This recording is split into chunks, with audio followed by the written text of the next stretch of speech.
우리 아들들은 어리다가 장성한 나무들과 같으며 우리 딸들은 궁전의 양식대로 아름답게 다듬은 모퉁이 돌들과 같으며 우리의 곳간에는 백곡이 가득하며 우리의 양은 들에서 천선과 만만으로 번성하며 우리 소소는 무겁게 실었으며 또 우리를 침노하는 일이나 우리가 나아가 막는 일이 없으며 우리 거리에는 슬피 부르짖음이 없을진데 함께 읽겠습니다. 이러한 백성은 복이 있나니 여호와를 자기 하나님으로 삼는 백성은 복이 있도다. 자, 오늘은 시편 144편 말씀인데요. 자, 오늘도 성령이 교회들에게 하시는 말씀을 여러분 다 들으실 수 있기를 축복합니다. 자, 저는 오늘 본문을 보면서 4가지 질문이 좀 떠올랐는데 그 4가지 질문을 중심으로 말씀을 좀 함께 나누겠습니다. 첫 번째 144편을 통해서 제가 좀 발견한 질문은 과연 나는 지금의 이 고난을 더 나은 미래를 위한 훈련으로 여기고 있는가? 한번 따라해 보시겠어요? 과연 나는 지금의 이 고난을 더 나은 미래를 위한 훈련으로 여기는가? 여러분, 이거 굉장히 중요한 질문이잖아요. 제가 어디서 이 질문을 발견하게 됐냐면 1절 말씀에서인데요. 자, 같이 한번 시작. 나의 반석이신 여호와를 찬송하리로다. 그가 내 손을 가르쳐 싸우게 하시며 손가락을 가르쳐 전쟁하게 하시는도다. 자, 내 손을 가르쳐 싸우게 하셨다는 말과 손가락을 가르쳐 전쟁하게 하셨다는 말이 2개가 나오는데요. 자, 이 본문이 어떤 의미인지 이것만 봐서는 잘 모르잖아요. 그런데 이 시편 144편이 어떤 배경에서 쓰여졌는지를 알면 이 구절의 의미를 여러분 금방 아실 수 있어요. 자, 시편 144편 제목에는 그냥 다윗의 시라고만 되어 있지만 히브리어 성경을 헬라어로 최초로 번역한 성경을 셉두아진트 70인역 성경이라고 부르는데 그 70인역 성경에 보면 시편 144편의 제목 다윗의 시 앞에 어떤 단어가 나와요. 그게 뭐냐면 골리앗에 관한 이런 뜻이에요. 골리앗에 관하여. 그러니까 시편 144편은 어떤 배경에서 누가 지었느냐 하면 골리앗에 관하여 다윗이 지은 시예요. 다윗이 오랜 뒤에 그 옛날에 자기가 골리앗하고 한번 싸웠던 그 기억을 추억하면서 생각이 나서 다윗이 뒤늦게 지은 시가 시편 144편이라는 것입니다. 자, 골리앗 이야기는 여러분 다 잘 아시는 내용이고, 자, 그러면 시편 144편 1절에 손을 가르쳐 싸우게 하셨다, 손가락을 가르쳐 전쟁하게 하셨다는 이 말의 의미를 여러분 금방 알아차리겠죠. 자, 뒷부분에 나오는 손가락을 가르쳐 전쟁하게 하셨다, 이 말은 무슨 의미일까요? 다윗이 골리앗 앞에서 손에 물맷돌을 들고 그 물맷돌을 가지고 정확하게 골리앗의 급소를 때려 눕혔다는 의미가 뒷부분에 나오는 그런 내용이에요. 여러분, 이 사건이 얼마나 위대한 사건이었습니까? 그래서 무명용사 다윗을 일약 유명한 스타로 만드는 결정적인 계기가 됩니다. 그리고 그 일 때문에 다윗은 그 나라의 왕이 되기도 합니다. 자, 그렇다면 질문하겠습니다. 우연히 어느 날 갑자기 다윗이 골리앗을 때려 눕혔냐? 그것입니다. 아니죠. 어떻게 우연히 갑자기 어느 날 하루아침에 이 물맷돌 실력을 발휘하여 골리앗을 때려 눕혔겠습니까? 그것은 뭔가 그 전에 고된 훈련의 결과지 어느 날 갑자기 우연히 그렇게 된 것은 아니라는 것입니다. 그러면 그 훈련이 뭘까요? 다윗이 형들을 대신하여 늘 양을 치면서 그 아버지가 맡긴 양들을 사나운 짐승들로부터 지키기 위하여 고군분투하며 목숨 걸고 지켜냈던 그 다윗의 숱한 훈련들 덕분에 그 결과로 오늘 이 위대한 승리를 다윗이 가지게 되었다는 것입니다. 그러므로 내 손을 가르쳐 싸우게 하시며 라는 이 구절은 하나님께서 내 손을 통하여 그렇게 사자와 곰과 싸우게 하시더니 결국에 이렇게 내 손을 통하여 골리앗을 이기게 만드셨구나, 그 뜻이에요. 여러분 생각해 보세요. 말이 쉽지 양떼를 지키는 것부터가 얼마나 힘들어요. 양떼를 지키려면 푸른 소장이 어딘지도 알아야 되고 맑은 물이 흐르는지도 알아야 되고 저녁에는 또 울타리에다가 양들을 가두어 보호해야 되고 얼마나 혼자서 그 일을 감당하느라 다윗은 많이 힘들었겠습니까? 더더군다나 양들이 모여 있으면 꼭 사자나 곰 같은 그런 사나운 늑대가 그 양들을 노려보잖아요. 그러면 그 양들을 그 사나운 짐승으로부터 지켜내야 되잖아요. 얼마나 버겁고 힘들었을까요? 그런데 나중에는 그때는 그것이 고생인 줄만 알았는데 나중에 알고 보니 이것이 무엇에 쓰이더라? 골리앗을 때려잡는데 하나님께서 쓰게 하시더라. 아멘. 자, 그래서 사무엘상 17장에 이런 고백을 합니다. 자, 우리 한번 읽어볼까요? 사무엘상 17장. 자, 144편의 손가락을 끼워 놓으시고 사무엘상 17장으로 가겠습니다. 자, 사무엘상 17장은 다윗이 골리앗 앞에 섰을 때 그가 용맹스럽게 했던 말이 거기 기록되어 있는데, 자, 사무엘상 17장 34절.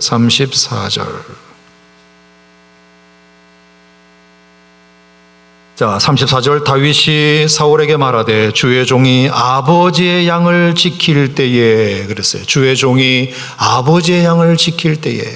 자, 여러분, 어떻게 다윗이 아버지의 양을 지켰을까요? 형들이 7명이나 있었다면서요. 그 형들은 도대체 뭘 하고 다윗이 양을 지켰을까요? 여러분, 내용은 여러 번 말씀드렸으니까 잘 아시죠? 다윗이 그 집안에 굴러온 돌이었잖아요. 그죠? 자기 친어머니가 따로 있는데 자기 아버지가 첩을 통해서 자기 친어머니를 통해서 태어났고, 그래서 어머니가 일찍 돌아가시면서 결국에 아버지가 자기를 걷어먹이기 위해서 형이 7명이나 있는 집으로 어쩔 수 없이 들어가게 됐단 말이에요. 그러니까 그전에는 형들이 하는 일들이었는데 동생 말째인 다윗이 들어가니까 이제 모든 일들이 다 누구에게 맡겨졌다? 다윗에게 맡겨진 거예요.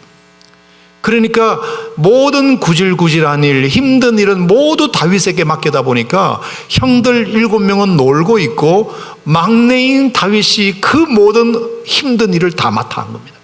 그러니까 아버지의 양을 형들이 관리한 게 아니라 굴러 들어온 돌인 이 다윗이 혼자서 감당하게 된 거예요. 얼마나 억울해요. 얼마나 힘들었겠어요, 그 어린 것이. 양을 지키는 것도 힘든데 거기다가 또 뭐까지 있었다? 자, 34절 뒤에 보면 사자나 곰이 와서 양떼에서 새끼를 물어가면, 그랬어요. 사자와 곰이 와서 양떼에서 새끼를 물어가면, 여러분, 이것은 자기 양이 아니라 누구의 양이다? 아버지 양이잖아요. 형들이 맡긴 거잖아요. 그러니까 만약에 단 한 마리라도 양떼를 사자와 곰이 물어가는 것을 내버려 두었다면 나중에 아빠한테 얼마나 또 혼이 나겠습니까? 이놈의 자식이 그 양 한 마리 지키지 못하고 사자와 곰한테 그렇게 물려가게 내버려 뒀나 이놈아. 그러면 또 얼마나 구박을 받고 형들로부터 얼마나 또 모진 구박을 받겠습니까? 그러니까 어떻게든지 이 양 한 마리를 지켜내기 위해서 다윗은 싸울 수밖에 없었던 것이에요. 어떻게든지 싸워야 된다. 자, 그래서 35절에 어떻게 됐죠? 내가 따라가서 그것을 치고 그 입에서 새끼를 건져내었고, 따라가서 이미 물고 가고 있는 그 양떼를 그 입에서 건져내는 게 이게 보통 어려운 일이냐고요. 사자한테 앞에 가기도 두려운데 사자를 따라가서 그 입에서 양 새끼를 끌어내야 되니까 이게 얼마나 무섭고 힘든 일이었겠습니까? 뿐만 아니라 그것이 일어나 나를 해하고자 하면, 자, 양 한 마리를 뺐으니까 사자가 다윗을 해하고자 했을 거 아니에요. 그러니까 어떻게 했다? 내가 그 수염을 잡고 그것을 쳐 죽였나이다. 어떻게 사자의 수염을 잡고 그것을 쳐 죽였다. 여러분, 우리가 결과만 보니까 쉽지 그 과정에서는 얼마나 두렵고 떨렸을까. 그러니까 다윗 입장에서 보면 내가 왜 이런 고생을 해야 돼? 내가 아빠 엄마 잘못 만난 게 내 죄야.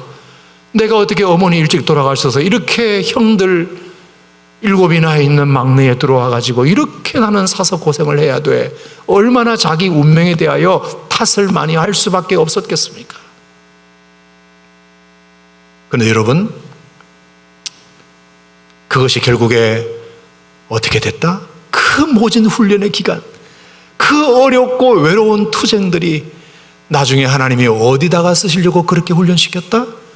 골리앗 앞에서 골리앗을 때려 죽이는 이스라엘의 전사로 하나님이 쓰시려고 하나님께서 일찍이 다윗을 그렇게 손을 가르쳐 싸우게 하신 줄 믿으시기 바랍니다. 아하, 과연 그렇구나. 지금 내가 당하고 있는 이 고난이 아무리 힘들어도 내 인생의 더 나은 미래를 위한 준비의 과정이라고 봐야 되는구나. 그래서 이 144편 1절 말씀에 보면 하나님이 내 손을 가르쳐 사자와 곰과 싸우게 하시더니 결국에 그렇게 하신 이유가 뭐다? 하나님이 내 손을 가르쳐 골리앗과 전쟁하게 하시려고 그렇게 하셨구나. 이것이 얼마나 참 놀라운 하나님의 고백인지 몰라요. 아멘입니까, 여러분? 이것이 하나님께서 여러분의 삶을 그렇게 인도하시는 하나님의 능력인 줄 믿으시기 바랍니다. 아멘, 아멘. 이것이 얼마나 우리에게 중요한 고백인지 몰라요. 그래서 제가 언젠가 한번 앤서니 라빈스의 실험에 대한 얘기도 드렸는데, 바퀴벌레 8마리를 유리병에다가 넣어놓고 학생들에게 보여주면서, 얘들아, 여기 살아있는 바퀴벌레 8마리가 있는데 너희 중에 이 8마리를 보는 앞에서 다 한 번에 다 먹을 수만 있으면 마리당 $10씩 쳐서 $80를 주겠다. 먹어볼 사람? 그랬더니 아무도 손을 안 들더라. 돈이 작아서 그러면 한 마리당 $100씩 쳐서 $800 주겠다 하니까 아무도 손을 안 들더라. $1000씩 해서 $8000, 우리 돈으로 1000만 원을 주겠다 해도 손을 안 들더라. 얘들이 돈이 작아서 그래서 결국에 1억을 주겠다고 하니까 2명이 손을 들기 시작하고, 10억을 주겠다고 하니까 2명 빼고 손을 다 들더라. 여러분, 왜 그럴까요? 그 징그러운 바퀴벌레 8마리를, 유리병에 달미어있는 바퀴벌레를 아무도 안 먹겠다고 처음에 그러더니 왜 1억을 주겠다고 하니까 그때부터 먹어보겠다고 손을 들고 나왔었을까요? 지금 당하는 이 고난만 생각하면 아무런 의미 없어 보이고 무섭기만 하고 피하고만 싶었겠지만, 이 훈련을 통하여 장차 이루실 다가올 미래를 생각하면, 더 나은 미래와 보상을 생각하면 지금의 이 고난도 이겨낼 마음이 생길 수 있다는 뜻입니다. 기억하시고요, 지금 하나님이 내 손을 가르쳐 사자와 곰과 싸우게 하고 계시다면 왜 나에게만 이런 고통을 주시나 여기지 마시고, 이것을 통하여 하나님의 나라 이스라엘을 지키는 위대한 일에도 여러분의 손이 사용될 날이 올 줄로 믿으시고 믿음으로 견뎌보시기를 주님의 이름으로 축원합니다. 두 번째, 오늘 본문을 통해서 제게 다가온 질문은, 정말로 하나님이 네 하나님이냐? 정말로 하나님이 너의 사랑이냐? 이 질문인데요. 자, 2절 말씀, 다시 시편 144편으로 가서 2절 말씀을 같이 읽겠습니다. 시작. 여호와는 나의 사랑이시요 나의 요새시요 나의 산성이시요 나를 건지시는 이요 나의 방패이시니 내가 그에게 피하였고 그가 내 백성을 내게 복종하게 하셨나이다. 자, 여기 있는 이 구절은 시편 여러 군데에서 등장하는 비슷비슷한 고백이죠. 산성, 요새, 바위, 다 유명한 구절인데 시편 어디에도 안 나오는 유일한 고백 하나가 여기 있어요. 아니, 성경 전체를 통틀어서 딱 여기만 나오는 고백 하나가 있어요. 뭔지 아세요? 여호와는 나의 사랑이시여요. 따라합시다. 여호와는 나의 사랑이시여. 이 고백은 시편 전체를 통틀어 뿐만 아니라 성경 전체에서 이 고백은 여기만 나와요. 다윗이 하나님을 자기의 사랑으로 고백해요. 여러분, 다윗에게도 부인이 한 명이 있었던 게 아닙니다. 여러 명이 있었습니다. 자기 사랑의 대상이 많았어요. 그리고 다윗에게는 자식들도 많았고요, 다윗에게는 군사들도 많았고요, 다윗에게는 신하들도 많았고요, 다윗에게는 돈도 황금도 많았어요. 자기가 사랑할 수 있는 대상이 너무너무 많았던 사람이에요. 그런데 이런 고백을 하는 걸 보세요. 여호와가 나의 사랑이다. 내가 사랑할 대상이 많이 있지만, 사랑했었던 대상도 많이 있지만 다 생각해보니 부질없고 결국 하나님이 나의 진짜 사랑이더라. 아멘. 하나님이 진짜 나의 사랑이시더라. 내가 사랑해야 할 유일한 대상은 하나님밖에 없더라. 이 고백을 할 수 있다는 게 너무 가슴에 와닿지 않아요, 여러분? 여러분들은 과연 무엇을 여러분의 사랑으로 고백하시나요? 돈인가요? 명예인가요? 지식인가요? 자식인가요? 지위인가요? 저는 하나님을 생각하면 참 감사한 게, 하나님은 우리를 향하여 분명히 이런 고백을 하고 계시다는 사실. 기마무게야, 바가무게야, 이아무게야, 네가 바로 내 사랑이야. 바로 네가 내 사랑이야. 이런 고백을 지금도 여러분을 향하여 하고 계신 줄로 믿으시기 바랍니다. 그래서 요한복음 3장 16절, 하나님이 세상을 이처럼 모아사 사랑하사 뭐를 주셨다? 독생자를 주셨다. 여러분, 이 세상을 정말 하나님이 사랑할 만한 대상이라고 여러분 생각하십니까? 어떻게 이 세상을 하나님이 사랑하실 만한 대상이 될 수 있겠습니까? 정말로 이 세상은 망가지고 병들고 죄악의 도성이고 하나님을 등졌습니다. 그 누구도 하나님을 찾을 생각조차 하지 않는 연약한 세상입니다. 그 어떤 하나님 뜻도 저버린 채 반대로만 곤란한 죄인인 세상입니다. 그것도 모자라 하나님을 욕하기까지 했던 원수된 세상입니다. 그런데 어떻게 우리가 하나님의 사랑의 대상이 될 수 있습니까? 뿐만 아니라 그 세상을 위하여 하나님은 독생자까지 주셨다. 둘 있는 자식 중에 하나 줘도 그거는 못하는 일인데, 어떻게 하나뿐인 독생자, 하나님의 분신과 같은 독생자, 만왕의 왕이신 그 독생자를 사람의 아들로 내어줍니까?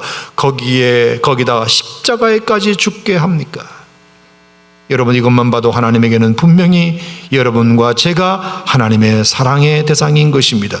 우리를 멸망당할 존재로 여기지 아니하시고 영생을 얻게 하신 것은 분명히 하나님이 우리를 당신의 유일한 사랑의 대상으로 삼으신 결과임을 안다면 부디 여러분도 그렇게 하시기를 바랍니다. 우리 찬송가에 보면 내 너를 위하여 몸버려 피 흘려라는 찬송가가 있어요.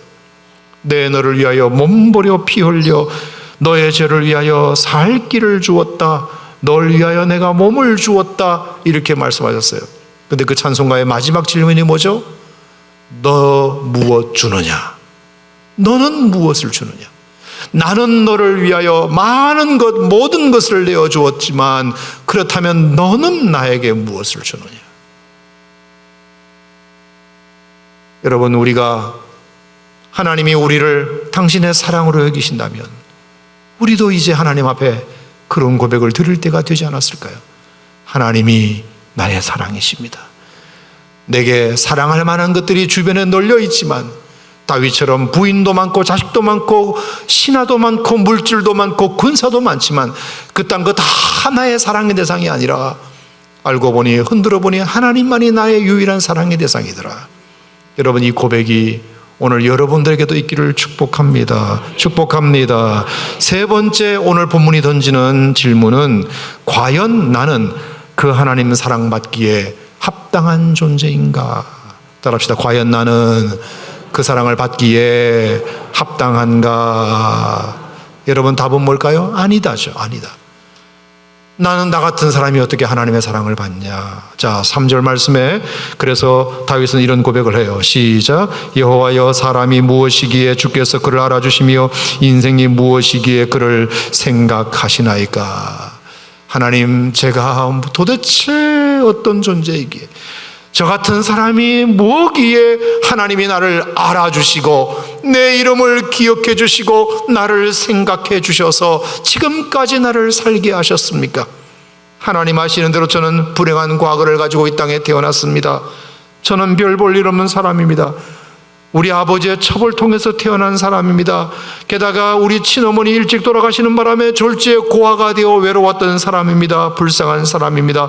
하는 수 없이 아버지 이세가 저를 데리고 이미 형 7이나 있는 집으로 데리고 들어가서 살게 되어 갖은 왕따와 조롱과 멸시를 그 어머니와 형들로부터 받으며 자라는 불쌍한 사람입니다.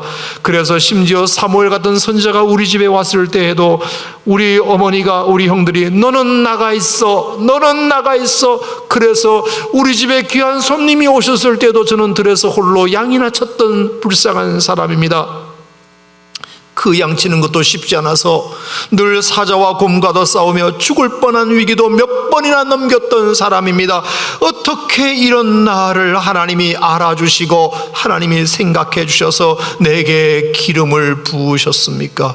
도대체 저는 그 이유를 저에게서 찾기는 어렵습니다. 이 생각이 다윗에게 가득 차 있는 것입니다.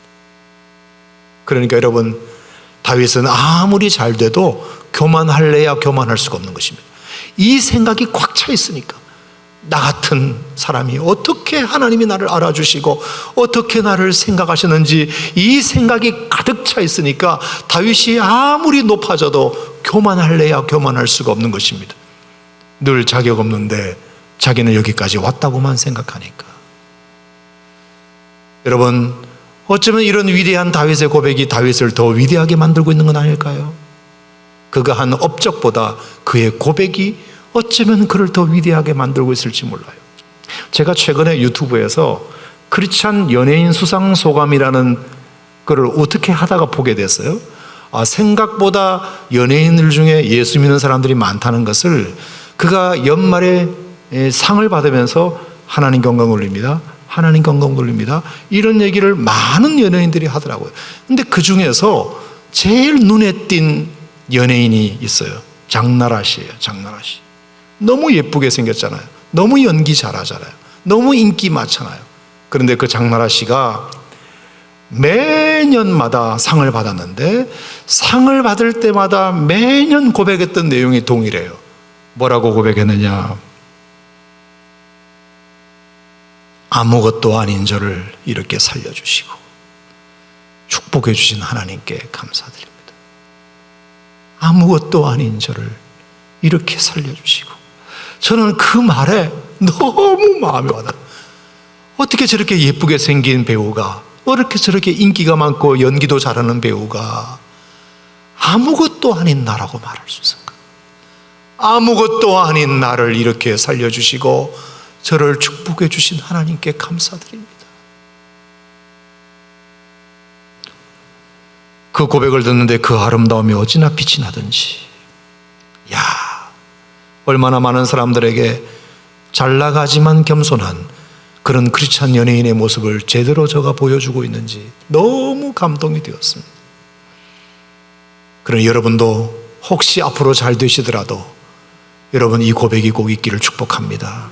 아무것도 아닌 나를, 따라합시다. 아무것도 아닌 나를 이렇게 살려주시고 축복해 주신 하나님 감사합니다. 아멘. 될 만하니까 됐지 내가 아니고 누가 돼, 이런 생각은 절대로 하지 마시고, 하나님 제가 무엇이 안돼 이렇게 나를 알아주시고 이렇게 나를 생각해 주십니까? 아무것도 아닌 나를 이렇게 살려주시고 축복해 주시니 감사합니다. 여러분 이 고백이 꼭 잘 되시더라도 여러분의 입술에 있기를 축복합니다. 마지막으로 네 번째, 오늘 본문이 던지는 질문은 15절인데요. 자, 15절 다 같이 읽겠습니다. 시작. 이러한 백성은 복이 있나니 여호와를 자기 하나님으로 삼는 백성은 복이 있도다. 아멘. 자, 이 고백이 제게 참 마음에 와닿았는데 보세요. 15절을 내려보면 하나님에 대한 호칭이 두 가지가 나와요. 여호와가 나오고 하나님이 나와요. 자, 하나님이란 말은 호칭은 주로 언제 쓰느냐? 엘샤다이, 엘로힘, 능력의 하나님을 호칭할 때 부르는 이름이에요. 능력의 하나님께 제가 기대입니다, 능력의 하나님을 의지합니다 할 때 하나님이라는 호칭을 쓰고요. 여호와라는 이름은 하나님과의 관계를 의미하는 거예요. 하나님과의 관계에 제가 기대입니다, 관계를 의지합니다, 이럴 때 여호와라는 말을 써요. 자, 그런데 오늘 본문에 보면 여호와를 자기 하나님으로 삼는 백성. 여러분 이 말을 이렇게 풀이할 수 있어요. 하나님과의 관계를 자기 능력으로 삼는 백성, 그런 뜻이에요. 하나님의 능력이 아니라 하나님이 나에게 구원해 주시고 인도해 주시고 보상해 주시고 갚아 주시고 내 기도를 들어주시는 하나님도 물론 좋지만, 하나님이 나를 사랑해 주셔서, 하나님이 나를 자녀 삼아 주셔서, 하나님이 나를 당신의 백성 삼아 주셔서 하나님과 내가 관계가 맺어짐으로 말미암아 얻은 축복, 그것이 나에게는 더 좋아. 그게 더 좋아. 아멘. 나는 그게 더 좋아.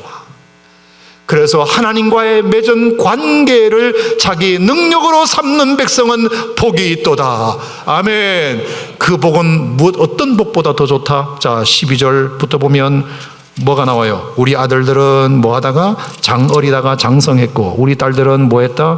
궁전의 양식대로 아름답게 담은 모퉁이들로 되었고, 우리 곳간에는 뭐가 넘친다? 백곡이 넘치고, 우리 양은 들에서 천천만만이 되고, 우리 수소는 짐을 무겁게 실었고, 우리를 침노하는 일도 우리가 나아가 막는 일이 없고, 우리 거리는 슬피 부르짐이 없을 텐데, 이러한 백성은 복이 있지만, 자, 이러한 백성들은 물론 복이 있지만, 아들 잘 되고 딸 잘 되고 곳간에 곡식이 넘치고 전쟁이 없고 평화로운 나라를 만드는 것, 이런 백성은 물론 복이 있지만 더 큰 복은 뭐냐?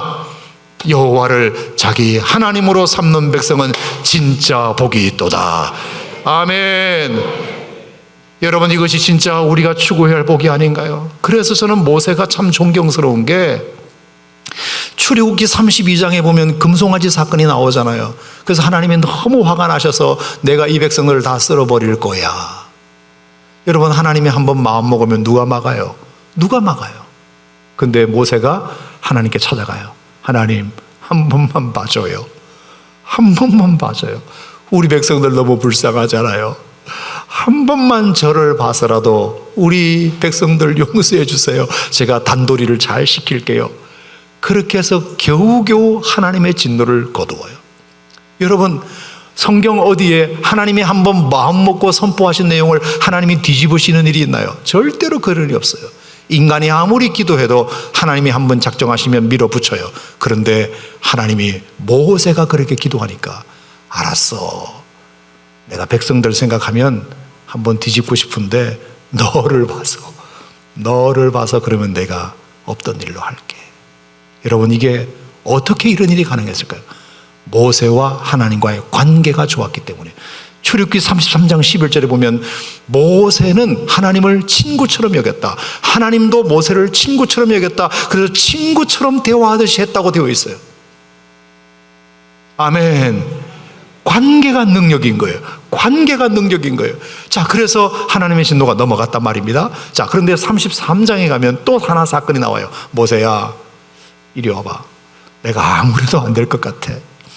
빨리 너 백성들 데리고 가나안으로 출발해. 시내산에 있을 때였거든요. 빨리 가나안으로 출발해.